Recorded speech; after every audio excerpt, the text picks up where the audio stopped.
nyali barang. Milih ngopo ngono jan Ustaz. Iya.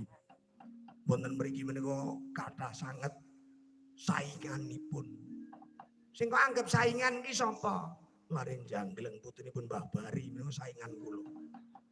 Menawi kisah-kisah mboten nate purun udu.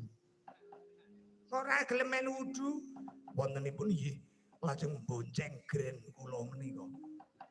Kala wingi wonten Jambu kemawon ngantos ajeng sempal rodanipun menika margi kula menika alon-alon kapurih banter kemawon.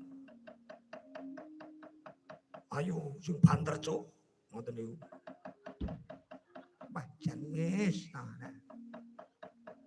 Lah nggih mila menika ajeng sepeda mboten kulino kula kangge mlampah banter. Usana kula sengkakaken wah pun.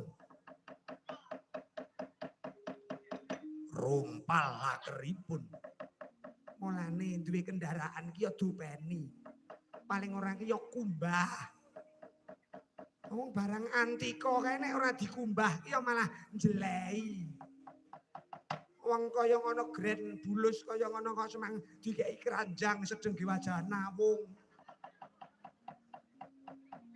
Sinten iki sanjang? Jendrale kae sing ngomong ngene. Oh, keranjange kuwe sedeng nek gewajana wong. Angge kajengipun menika ora menawi dipun copot blangkonipun dadanipun kantun nyukani lampu kemawon. Kok karinge kei lampu sirahipun ora kados sirah Ultraman. Aneh-aneh bae kowe iki ora. Lah nggih mila saking menika. Wong kancane kados kala wingi menika badhe intro mbukani umyung kok cepete ora jamak-jamak. Kek nang ngendi seteng pakis nika napa? Nek cilulu cinema bingung kancane lan nibani. Dumekon banter kok malah kebanteren. Ange tok kene trampil. Bocah trampil kok kepiye? Lah nggih.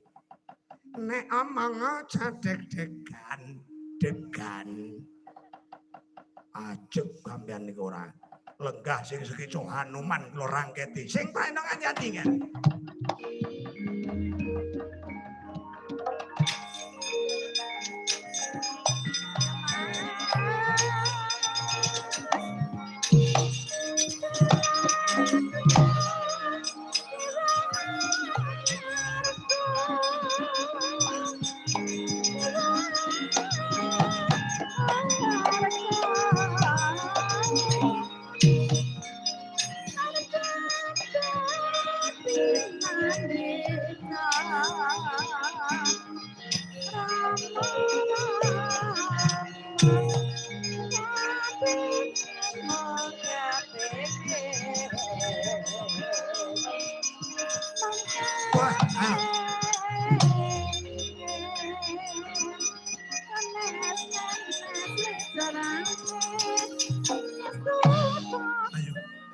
Tanding karo Kartomarmo Jaya Jata tanding ngono.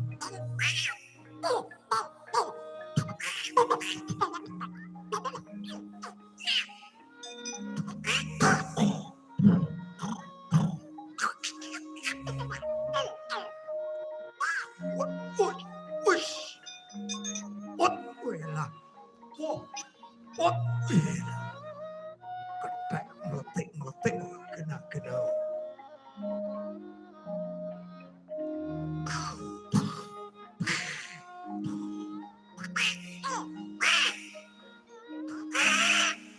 Wela iso mere. Ya ot. Wah. Hot oh wah. Wes. Hot.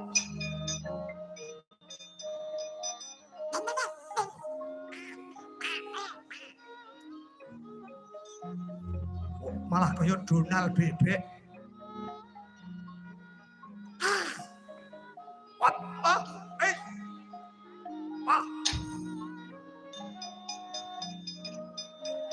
Iya.